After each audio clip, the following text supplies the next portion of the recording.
예, 이제 3차 시입니다. 우리는 지금까지 아두이노를 이용하여 대량의 데이터를 수집하고 그 데이터를 코딩을 통해서 기초적으로 분석하는 과정들을 진행해 보았습니다.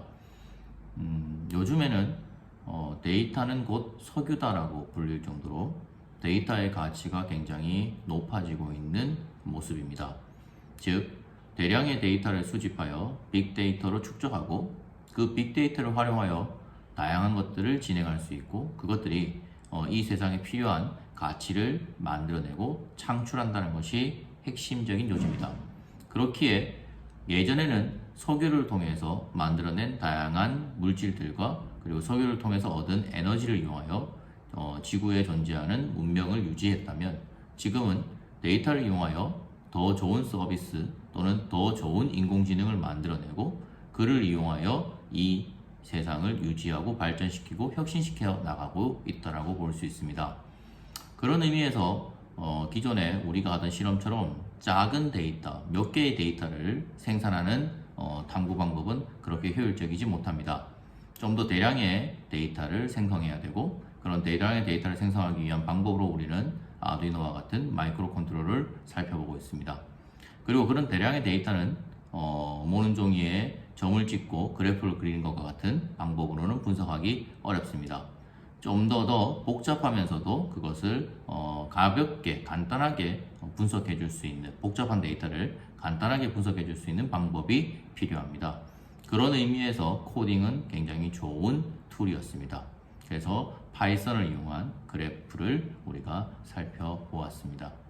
이번 시간에는 그렇게 축적한 데이터가 어떻게 활용되는지 직접 경험하고 그 경험을 통해서 우리는 데이터에 대해서 두 가지 요소를 살펴보고자 합니다. 하나는 어떤 데이터가 필요한 데이터이냐, 두 번째는 데이터를 관리하고 사용함에 있어서 우리는 어떤 자세를 가져야 할 것인가, 이 두 가지를 살펴보고자 합니다. 먼저 인공지능이 굉장히 많이 우리 주변에 퍼지게 되었습니다. 그런데 인공지능을 개발하는 과정은 굉장히 어렵고 전문적인 영역으로 여겨지고 있습니다. 물론 엔트리에서도 인공지능을 만들 수 있을 정도로 굉장히 낮은 저학년의 학생들도 충분히 인공지능을 만들 수 있는 툴들이 나오고 있습니다. 하지만 그런 툴들을 통해서 만들 수 있는 인공지능의 범위는 굉장히 한정적입니다. 그리고 서비스가 복잡하고 또는 훨씬 더 고차원으로 가기가 어렵습니다. 이번 시간에는 조금 힘은 들겠지만 실제 인공지능 개발자들이 어떤 과정을 통해서 인공지능을 개발하고 있는지 우리는 경험해 보려고 합니다. 코드에 중심을 두고 있는 것이 아니라 그 과정을 경험하면서 그 과정에서 무엇이 중요한 것인지를 느껴볼 수 있는 시간을 운영하고자 합니다. 자, 그래서 인공지능을 개발해 보겠습니다. 우리가 개발해 볼 인공지능은 폐암 환자가 수술 전에 어떤 상태를 가지고 있었고 그리고 수술 후에는 이 폐암 환자가 생존할 수 있을지를 예측하는 인공지능을 만들어 보려고 합니다. 인공지능이 가장 강력한 부분이 두 부분입니다. 크게 두 부분인데 하나는 예측입니다. 그리고 또 하나는 분류입니다. 그러니까 우리가 봤을 때 이거 이렇게 딱 잘라서 나누기 어려운데 라고 하는 것을 인공지능은 잘 분류해 줄 수 있습니다. 그리고 굉장히 복잡한 문제, 예를 들어 우리가 이번에 마지막으로 할 과제인 지구온난화와 같은 문제, 이런 문제들은 예측이 상당히 까다롭죠. 근데 워낙 많은 요소들이 지구온난화에 관여되고 있기 때문이죠. 근데 그렇게 까다로운 것들을 성공적으로 예측할 수 있는 것이 인공지능입니다. 그래서 그 중에서 우리가 결국은 지구온난화가 얼마나 더 심해질 건지 예측하는 거니까요. 그래서 예측과 관련된 인공지능을 한번 만들어 보면서 인공지능이 어떤 원리로 개발되고 있고 그리고 거기에는 어떤 주의점들이 존재하는가에 대해서 한번 알아보면 좋겠습니다. 폐암 환자의 수술 전 데이터, 약 400 몇십 명의 수술 전 데이터가 있습니다. 그리고 그 사람들이 수술하고 나서 사망했는지 또는 생존했는지에 대한 데이터가 있습니다. 그 데이터를 이용하여서 인공지능에게 수술 전에 현재 환자의 데이터를 주면 이 환자는 수술 후에 생존할 가능성이 높다 낮다를 판단해 줄 수 있는 인공지능을 한번 만들어 보려고 합니다. 실제 블록 코딩에 익숙한 여러분들에게 지금 현재 파이썬을 기반으로 한 이 텍스트 언어는 상당히 어려울 겁니다. 그렇지만 코드에, 다시 한번 말씀드리면 코드에 집착하지 마시고 그냥 코드를 따라가면서 이렇게 이런 원리를 가지고 현재 코드가 구성되어 있고 실행되고 있구나에 중심을 두고 따라와 주시기를 부탁드립니다. 예, 지금부터 이제 콜앱을 이용하여 인공지능을 만들어 보겠습니다.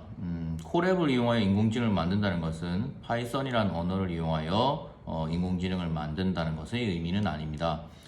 파이썬은 굉장히 훌륭한 매개 언어입니다. 이런저런 언어들을 이렇게 묶어서 쓸 수 있도록 만들어주는 도구라는 의미인데요. 실제 인공지능에서 제일 유명한 것이 구글의 딥러닝입니다. 알파고 만들었던 딥러닝이죠. 인간의 신경망 구조를 이용하여서 비슷하게 신경망 구조처럼 만들어진 인공지능이라고 우리가 얘기를 합니다. 그래서 딥러닝이라고 하는데요. 딥러닝에서 가장 중요한 멘트가 뭐였냐면요, 학습, 러닝이라는 말이었습니다. 지금은 인공지능을 대표하는 말이 되었는데요. 기존의 인공지능과 딥러닝 이후의 인공지능, 딥러닝 이후의 인공지능보다는 요즘의 인공지능이라고 얘기를 해야 되겠죠. 기존의 인공지능은 굉장히 다양한 데이터들을 가지고 있고 그 데이터를 이용하여서 빠르게 뭔가 결론을 내주는 것이 기존의 인공지능이었다면, 즉 정보 서칭 능력이 엄청나게 빠르다는 강점을 갖고 있다고 본다면요, 최근의 인공지능들은 학습이란 걸 통해서 스스로 판단을 내릴 수 있는 기준, 우리가 이런 걸 보통 지능이라고 하죠. 그 지능을 학습을 통해서 스스로 만들어내는 것이 요즘의 인공지능입니다. 그러니까 학습을 통해서 공부를 해보고, 그러니까 계속 문제를 주는 거죠. 계속 문제를 주면서 그 문제를 풀어보면서 이 인공지능이 이렇게 하면 정답을 찾을 수 있겠구나 스스로 그렇게 판단해내는 그런 과정들을 만들어내는, 지금 우리가 그 과정을 지능이라고 하죠. 지능을 만들어내는 것, 그것이 요즘의 인공지능입니다. 그랬을 때 가장 많이 쓰는 인공지능 방식이 지도학습이라고 하는 것인데요. 그냥 간단하게 얘기하면 문제와 정답을 계속 주는 겁니다. 문제 주고 풀어봐, 정답 이거야. 맞았네? 그러면 그렇게 다시 한번 또 풀어볼까? 틀렸네? 이거 다르게 풀어야 되나? 이런 식으로 계속 우리가 문제를 풀고 정답을 확인하고 문제를 풀고 정답을 확인하면서 계속해서 우리가 좀 더 정교하게 우리가 지식을 정리하듯이 인공지능 또한 그렇게 문제를 풀고 그것을 정답을 확인하고 문제를 풀고 정답을 확인하고 이 과정을 통해서 조금 더 정교하게 문제를 잘 풀 수 있는 지능을 갖춰가게 되는 것, 이렇게 인공지능을 만들어내는 과정을 지도학습이라고 얘기를 합니다. 인공지능엔 지도학습도 있고 비지도학습도 있는데요. 일단 지도학습이 가장 간편하게 많이 쓰는 편입니다. 그랬을 때 그 지도학습의 의미도 결국은 인공지능에게 문제와 정답을 알려주고 계속 풀어봐 그렇게 해서 인공지능이 하나의 문제를 풀이하는 과정에 대한 지능을 가지게 되는 것이죠. 이제 그렇게 인공지능을 만들어가는 것, 따라서 러닝 또는 학습이라는 것이 인공지능의 핵심적인 요소인 겁니다. 따라서 그 핵심적인 요소를 반영하기 위해서 가장 중요한 것은 바로 문제와 정답이죠. 문제와 정답을 인공지능에 줘야지만 학습을 시켜서 인공지능을 탄생시킬 수 있으니까요. 결국은 그 문제와 정답이 데이터입니다. 따라서 데이터를 인공지능에게 줘야지만 우리는 학습을 통해서 인공지능을 만들어낼 수 있다는 것이죠. 그래서 데이터는 석유입니다. 그래서 데이터가 인공지능을 만드는데 꼭 필요한 요소인 것이죠. 자, 다시 콜앱으로 돌아와서요. 콜앱에서 우리는 지금 딥러닝을 이용한 인공지능을 만들려고 합니다. 콜앱에서 딥러닝을 어떻게 사용할까요? 구글에서는 알파고를 만들었던 그 딥러닝을 사람들이 사용할 수 있도록 텐서플로우라고 하는 형태로 도구로 현재 배포했습니다. 그 텐서플로우는 딥러닝 시스템을 그대로 갖추고 있고 사용할 수 있도록 만들어주고 있습니다. 그 텐서플로우가 구글 콜앱에는 기본적으로 설치가 되어 있습니다. 그리고 텐서플로우라고 하는 도구를 좀 더 유용하고 편하게 또는 또 확장되게 사용할 수 있도록 만들어주는 도구로 케라스라고 하는 도구가 있습니다. 그 케라스란 도구도 콜앱에는 설치가 되어 있습니다. 따라서 구글 콜앱은 처음에 접근할 때는 파이썬을 사용하기 위해서 만들어진 도구처럼 접근하는 경향이 있지만 실질적으로는 파이썬을 넘어서 인공지능을 개발하기 위한 도구라고 볼 수 있습니다. 그러니까 한마디로 말해서 개발 도구라고 볼 수 있는 것이죠. 그리고 파이썬이 가지고 있는 다양한 언어의 연계성의 장점을 그대로 살릴 수 있다라고 볼 수 있습니다. 그래서 콜앱에서 먼저 할 일은 파일을 불러들이는 것, 그리고 텐서플로우와 케라스를 불러들이는 것 두 가지를 먼저 해야 되는데요. 일단 먼저 데이터를 불러들이는 작업부터 진행을 해 보겠습니다. 데이터를 불러들이는 작업을 진행한다는 얘기는 결국은 학습을 할 수 있는 데이터를 불러들인다는 의미입니다. 우리는 지금 폐암 환자의 수술 후 생존 가능성을 인공지능으로 만들어 보고 있기 때문에 우리가 해야 되는 것은 기본적으로 폐암 환자의 수술 전 데이터와 수술 후 생존했는지 안 했는지의 데이터죠. 그래서 수술 전 데이터는 문제, 수술 후에 생산했는지 안 했는지 데이터는 정답의 형태의 데이터로 지도학습 모형을 만들어낼 수 있을 것 같습니다.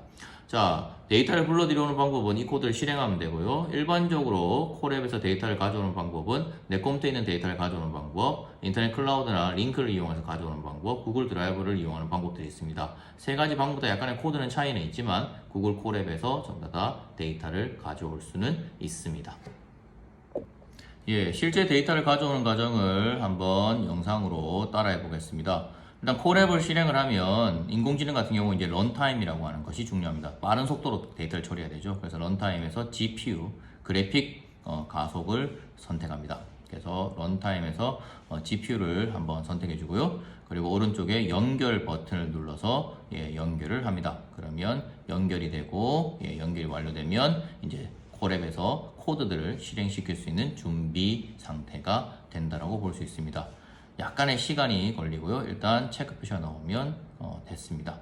자, 이제 이 콜앱의 파일을 우리가 이제 불러드릴 건데요. 자, 코드를 실행하시면 이제 지금처럼 이제 코드를 실행하면 파일 선택이라는 말이 뜹니다. 파일 선택을 누르면 이제 내 컴퓨터에 있는 파일을 찾아서 선택할 수 있습니다. 그렇게 해서 선택을 하면 파일이 불러 들어오고요. 로딩이라고 하는 퍼센테이지가 뜹니다. 그래서 100%가 되면 파일이 다 불러 들어오게 됩니다. 우리가 2차 CSS 했을 때는 업로드를 통해서 파일을 올리고 그것을 불러들였는데 이번에는 업로드 방식이 아니라 파일 탐색 창을 열어서 그 파일을 가져오는 방식으로 코드를 한번 불러보았습니다. 이렇게 불러드리면 됩니다. 자, 이번에는 우리가 불러드린 데이터들이 어떤 데이터인지 한번 설명을 드리겠습니다. 폴란드의 모 대학병원에서 수술한 폐암 환자 400명 이상의 수술한 폐암 환자 2013년 데이터인가 그렇습니다. 그 데이터를 가지고 만들었습니다. 앞에 있는 17개의 데이터는 각각은 전부 다 그 환자의 어떤 상태를 의미하는 데이터들입니다. 그래서 17가지는 환자의 현재의 바이탈과 관계되는 어떤 상태들을 의미하는 데이터 17개고요. 마지막 18번째 있는 데이터가 생존했는지 또는 수술 후에 생존했는지 또는 사망했는지를 의미하는 데이터입니다. 0은 사망했다는 의미고요. 1은 생존했다는 의미입니다. 그래서 이렇게 데이터가 구성되어 있고요. 가장 잘 이상적으로 우리가 지도학습이라고 하는 문제와 정답을 알려줘서 인공지능을 만드는 가장 지도학습의 이상적인 데이터 모습으로 지금 현재 설계되어 있습니다. 자, 데이터를 불러들이는 데까지 성공했습니다. 자, 그러면 이제 정말 딥러닝 기반의 인공지능을 개발하기 위해서 텐서플로우와 케라스를 불러들이는 코드를 한번 살펴보겠습니다. 지금 코드에서 tensorflow.keras라고 되어 있는 부분들이 있습니다. 따라서 텐서플로우를 사용하기 위해서 케라스의 도구들을 현재 불러들이고 있다는 것을 코드에서 바로 느낄 수 있습니다. 레이어라는 말도 나오고 모델이라는 말도 나오는데요. 일반적으로 모델이라는 말은 인공지능 모델을 얘기하는 거고, 레이어는 얼마나 많은 신경층들을 만들어서 그 사이에 데이터들이 왔다 갔다 하면서 이런 인공지능을 형성할 것인가, 뭐 이런 의미로 레이어라고 하는 신경층의 망을 이제 이 층의 몇 층이나 되는 두께를 얘기하는 이제 그런 것들입니다. 일단 저건 인공지능을 전문적으로 이제 다룰 때 저런 것들을 파고 들어 봐야 될 것 같고요. 일단은 저렇게 텐서플로우 케라스를 불러들였다라고 보시면 되고요. 그 밑에 numpy라고 하는 것을 불러들이고 있는데요. 일반적으로 우리가 아까 엑셀에서 방금 봤듯이 우리가 봤던 그런 데이터들을 바로 야 학습해 이렇게 한다고 학습할 수 있는 게 아닙니다. 아까 했듯이 17개로 잘라줘야 되죠. 이제 그러니까 앞에 있는 17개, 뒤에 있는 18번째 거 이런 것들을 잘라주고 그 데이터들을 자르기 위해서 좀 더 정렬해주는 이런 부분들이 필요한데요. 이제 그런 부분들을 하기 위해서 일반적으로 numpy라고 하는 데이터 데이터 구조를 변형시키는 이런 프로그램 도구를 가져와서 사용을 하게 됩니다. 자, 이번 코드들은 아까 방금 얘기했던 numpy를 이용하여 데이터 구조를 변경하고 있는 모습입니다. 코드들 전체적으로 그 높은 이해도를 요구하진 않고요. 그냥 제일 마지막 코드를 한번 보시면 17이라는 숫자가 보이시죠? 저 17이라는 숫자를 통해서 X와 Y가 보이는데요. 처음부터 17개까지의 데이터를 X로 넣고 그리고 17번째 이후의 데이터를 Y로 넣었다. 즉 X는 문제, Y는 정답이라는 것을 의미하는 거죠. 그래서 이렇게 데이터를 분리해 주어야지 학습을 할 수 있겠죠. 그러니까 지도학습의 경우는 이렇게 데이터를 분리해서 나타내 줘야 되고요. 비지도학습도 정답을 알려주지 않는 것이 일반적으로 비지도학습인데요. 비지도학습에서 여전히 데이터의 구조 변경은 필요한 얘기입니다. 그래서 기본적으로 데이터를 가져오고 그 데이터를 구조를 변경해서 학습시킬 수 있는 형태로 만들고 그 학습시킬 수 있는 형태로 만들어진 데이터를 학습시키는 것, 이것이 바로 인공지능의 주요 개발 과정입니다. 따라서 필요한 인공지능이 무엇이냐, 그리고 이 인공지능에 어떤 데이터를 학습시켜야지 성공적인 인공지능이 만들어질 것이냐, 그리고 그 데이터를 어떤 형태의 구조로 만들어야지 성공적으로 학습이 가능할까, 그리고 학습하는 과정에서 이 학습을 어떤 식으로 학습하는 것이 조금 더 좋은 지능을 생성시킬 수 있을까, 그렇게 해서 고민해서 만들어내는 것이 인공지능입니다. 그러다 보니까 학습에 필요한 데이터 정말 중요하다고 딱 느낌이 오죠. 그리고 실질적으로 코드에서 몇 줄의 코드 안 되는 코드에서 학습하는 방법에 대한 옵션들을 막 결정합니다. 그것들은 수정해 가면서 우리가 막 얘기를 하죠. 왜? 좀 더 정확한 인공지능이 나오도록 만들기 위해서요. 이제 그 과정들이 방금 얘기했던 이 과정이 인공지능을 실제 개발하는 과정입니다. 자, 이제 인공지능을 만드는 이제 모델을 만드는 코드입니다. 자, 인공지능 모델을 만들 때 지금 3줄 정도의 코드가 있는데요. 저 3줄의 코드에 얼마나 많은 신경망의 층과 그리고 그 신경망층을 왔다 갔다 하면서 지능이란 걸 만들어내는데 어떤 방식으로 해야 되는지에 대한 결정을 저 옵션들에서 해주고 있습니다. 불과 3줄밖에 안 되죠. 저 불과 3줄이 바로 인공지능을 만드는 코드입니다. 인공지능 정말 복잡하고 막 몇천 줄, 몇만 줄의 코드에서 나올 줄 알았는데요. 저렇게 단 3줄의 코드에서도 나와집니다. 그것도 딥러닝이요. 예. 그래서 인공지능은 실질적으로 코드에서 엄청 어려운 것들도 물론은 계속적으로 더 복잡한 인공지능을 생성하다 보면 나오겠지만요. 더 중요한 것은 어떤 인공지능을 어떤 데이터를 가지고 만들 것인가, 그리고 그 데이터를 어떤 방식으로 학습할 때, 또는 어느 데이터는 좀 더 덜 중요하고 어느 데이터는 좀 더 중요하니까 이것들을 더 중요한 것들을 어떤 식으로 얘한테 알려줄 때 더 좋은 인공지능을 만들 수 있을까를 우리가 얘기할 수 있습니다. 그 밑에는 이제 실질적으로 아까 우리가 만들었던 데이터를 학습하고 있는 모습입니다. 데이터를 보통 100번 정도 이렇게 학습시키는데요. 예, 저 학습하면 이제 우리가 살펴봐야 되는 게, 학습을 시작했을 때는 로스하고 그 다음에 그 옆에 있는 정확도를 살펴봐야 되는데요. 로스는 오차율입니다. 추적하면서 오차율을 잡아주고 있는 거고요. 그리고 그 옆에 정확도인데요. 지금 이제 한 85.32 뭐 이렇게 정확도가 나오고 있는데요. 85% 정도의 정확도가 나오고 있습니다.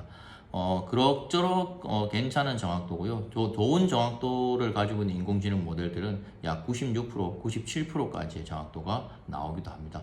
네, 일단은 저걸 학습을 한 번 시키기보다는 한 2번 내지 3번 정도 반복해서 시켜서 조금 더 이제 일반화 시키는 방법이 좀 더 좋고요. 근데 이걸 너무 많이 하는 것도 좋지는 않습니다. 뭐 계속 많이 해가지고 결국은 저게 예를 들어 정확도가 100% 나오고 로스가 뭐 거의 0이 나온다. 그런다고 좋은 건 아닙니다. 결국은 자기 데이터만을 가지고 열심히 딱 그 안에 갇혀서 뭔가를 했기 때문에 확장성 있는 형태가 되지 않고 딱 픽스되는 이런 형태들이 만들어질 수도 있거든요. 그래서 그렇게까지는 하면 안 되고요. 한 두세 번 정도 학습시켜서 학습을 완료하여 모델을 완성하면 됩니다. 자, 이제 실제 실행을 시켜가면서 인공지능 모델을 생성하고 그리고 학습을 진행하는 모습을 한번 살펴봅시다. 예, 넘피도 해서 데이터도 변경하고 있고 변경된 데이터에 따라서 학습할 수 있는 형태로 만들고 그리고 그것을 모델을 먼저 모델의 틀을 잡고 그리고 그 모델에 이제 학습을 시키고 있습니다. 자, 학습을 시키면 학습을 하는 100번의 학습 과정에 대해서 쭉 오차율과 그리고 정확도가 나오고 있는데 정확도는 거의 85%에서 높으면 86% 정도 수준에서 어느 정도 만들어지고 있는 걸로 보입니다. 그래서 저렇게 정확도가 만들어지는데요. 저 정확도를 더 높이고 싶다면 아까 했듯이 모델의 옵션에서 변경을 한번 해봐야 됩니다. 근데 모델 옵션을 변경하는 것이 상당히 어렵습니다. 그쪽이 좀 더 복잡한 거거든요. 그게 인공지능 핵심이라고 할 수 있거든요. 그래서 지금 한 두세 번 정도 돌려서도 혹시나 퍼센트가 좀 더 올라가지는지 한번 확인해 보고 있는데요. 아마 86% 정도에서 별로 그렇게 올라가지는 않는 것 같습니다. 그렇다면 모델에서의 인공지능 지능 학습 방법이나 지능의 생성 방법에서 옵션을 좀 변경해 줘서 좀 더 높일 수 있는 가능성을 찾아보는 것이 그 다음 일반적으로 하게 되는 일이라고 볼 수 있습니다. 저희는 일단 이대로 쓰겠습니다. 자, 대부분 인공지능과 관련된 어떤 책이라든지 이런 것들을 보면 자료들을 보면 저렇게 모델을 형성해서 85%의 모델, 괜찮은 모델이 만들어졌다라고 설명해 놓는 것이 거의 대부분입니다. 약간 의문이 드시죠? 인공지능 만들었어. 그럼 어떻게 써야 되는 거지? 이 인공지능 만들고 그냥 우리가 갖고 있는 데이터로 85% 정확도 나오네? 라고 하고 넘어가 버리는 건 아니잖아요. 그 인공지능이 어떻게 쓸 수 있는지, 어떤 식으로 쓸 수 있는지를 봐야 되는데요. 저 인공지능을 기계에 심어서 일반적으로 이제 기계에 심어서 기계에서 인공지능을 가지고 작동하도록 할 수도 있고요. 그리고 그냥 말 그대로 저 인공지능을 컴퓨터상에서 작동시킬 수 있는데요. 일단 우리가 인공지능을 이용해서 한번 실제 데이터들이 어떻게 예측되는지 한번 알아보도록 하겠습니다. 참고로 이 인공지능의 정확도가 얼만큼 되는지도 한번 테스팅해 볼 수 있겠죠. 제가 지금 몇 가지 데이터를 찾았는데요. 우리가 학습시킨 데이터에서 사망한 경우의 데이터를 넣어봤습니다. 사망한 경우 데이터에 4에서 6% 정도의 생존 확률이 나오네요. 정말 인공지능 학습 결과 사망한 경우는 4에서 6% 정도의 생존 확률이 나온다는 것은 인공지능도 생존이 쉽지 않다는 것을 예측해주고 있는 것 같고요. 그 다음에 생존한 경우의 데이터는 적은 사람은 한 23%, 많은 사람은 69% 정도 나오고요. 제가 한 3번 정도 학습을 시킨 데이터에서는 한 89%까지도 나오기도 하더라고요. 네, 그러니까 저 정도의 생존 확률이 지금 나오고 있네요. 그러니까 사실 사망자와는 다른 생존 확률을 얘기해주고 있고요. 제가 임의로 한번 데이터를 만들어 봤습니다. 좀 극단적으로, 일반적으로 0이라고 되어 있는 걸 1로 좀 바꾸고 이렇게 해서 좀 극단적으로 해봤는데요. 그렇게 했더니만은 약 1% 정도, 1.7% 정도의 데이터 나왔습니다. 제일 마지막 임의의 데이터인데요. 1.7% 정도 나왔는데요. 거의 생존이 힘들다는 얘기죠. 그래서 인공지능을 봤는데 여러분들 여기서 한번 생각해 볼 문제가 있습니다. 바로 뭐냐면요. 우리가 만든 인공지능이 나름 사망과 생존 가능성에 대해서 생각보다 잘 예측해 주고 있어. 인공지능이 원래 달성하고자 했던 목표를 어느 정도 달성하고 있는 것 같아 라고 하는 이 검증 결과를 볼 수 있는데요. 이 인공지능에서 여러분들에게 시사하는 점은 뭐냐면요. 만약에 학습하는 데이터가 누군가에 의해서 조작되거나 오차가 있는 데이터였다면 어떤 일이 벌어졌을까요? 실제 이 인공지능은 병원에서 사용할 수 있는 인공지능입니다. 병원에서 지금 현재 당신의 상태는 이렇습니다. 수술 후에 당신의 생존 가능성은 인공지능이 이 정도로 예측하고 있습니다. 그런데 당신은 수술을 하시겠습니까? 라고 물어볼 때 이 인공지능은 그것에 대한 데이터를 주고 있는 거거든요. 사람들은 특히 많은 사람들은 인공지능을 생각보다 맹신하기도 합니다. 인공지능이 충분히 틀릴 수도 있고 인공지능이 잘못된 판단을 내릴 수도 있다고 생각하는데 인공지능은 인간보다 더 정확한 판단을 내릴 거야 라고 생각하는 경향이 사람들은 강합니다. 그런데 그런 사람들을 대상으로 한 인공지능 서비스를 만들 때부터 잘못된 데이터, 오류 있는 데이터 또는 조작된 데이터를 사용해서 학습을 했다면 그 결과는 치명적입니다. 더군다나 학습 과정에서 워낙 많은 대량의 데이터를 가지고 학습을 진행하기 때문에 데이터 한두 개가 어떤 영향을 미치는지 정확하게 추적해내고 그것을 수정해내는 것도 쉽지 않은 일입니다. 그래서 인공지능에서 우리가 생각해야 될 두 가지 문제가 있다고 말씀드렸죠. 첫 번째 문제, 어떤 데이터를 가지고 인공지능을 만들 것인가. 그 데이터를 갖고 있느냐 없느냐, 그것이 첫 번째 문제지만 두 번째 문제는 정말 우리가 이 데이터를 어떠한 조작의 요소라든지 또는 오류의 요소라든지 이런 것들이 정말 없는, 우리가 학습에 사용하여서 인공지능을 생성해도 정말 문제없는 데이터인가, 이 두 가지가 정말 중요합니다. 즉 데이터를 다루는 우리의 자세는 이제는 정말 데이터를 소중하고 섬세하고 그리고 정말 꼼꼼하게 데이터를 다루는 우리의 자세가 만들어져야 된다는 것을 얘기하고 있습니다. 자, 이제 여러분들은 전문가들이 인공지능을 만들어가는 과정을 한번 경험해 보셨습니다. 코드 하나하나의 의미를 이해하지 못했을 것입니다. 하지만 이런 형태로 이런 식으로 인공지능이 만들어지는구나 라고 하는 것을 느끼기는 하셨을 겁니다. 자, 코드를 이용하여 인공지능을 만드는 것이 과제가 아닙니다. 우리의 과제는 지구온난화 정도를 예측하고자 합니다. 약 10년 후에 우리의 지구는 얼마나 더 뜨거워져 있을까요? 그 뜨거워져 있는 것을 예측하고 거기에 대해서 대비하는 것도 필요합니다. 또는 어떤 요소들이 어떻게 되었을 때 얼마만큼 더 뜨거워지는지를 예측할 수 있다면 그 요소를 줄임으로 인해서 지구온난화를 얼마나 더 늦출 수 있을지도 우리는 알아낼 수 있습니다. 인공지능은 예측의 강력한 도구입니다. 그 예측의 영역을 우리가 활용하여서 이번 과제를 수행하려고 합니다. 자, 인공지능을 만들려면 제일 중요한 것은 방금 얘기했듯이 어떤 데이터입니다. 자, 지구온난화에 영향을 미치는 요소는 워낙 많습니다. 따라서 어떤 데이터들을 활용하여 지구온난화 정도를 예측하는 인공지능 모델을 만들 것인가가 여러분들이 탐색해야 될 과제이고요. 또 하나는 그 요소별로 지구온난화에 미치는 정도, 영향력이 다릅니다. 지구온난화에 영향을 미치긴 하지만 영향력이 크지 않은 요소도 있고요. 지구온난화에 영향을 미치긴 하지만 그 영향력이 엄청나게 큰 놈들도 있습니다.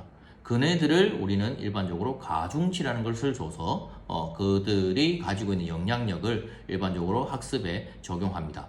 따라서 어떤 요소가 더 큰 영향력을 가지고 있기 때문에 얼마의 가중치를 가져야 되고 상대적으로 얘는 적은 영향을 갖고 있기 때문에 이 정도의 가중치만 주면 될 것 같다는 것들도 여러분들이 이 인공지능 모델을 설계하는데 반드시 해야 되는 일입니다.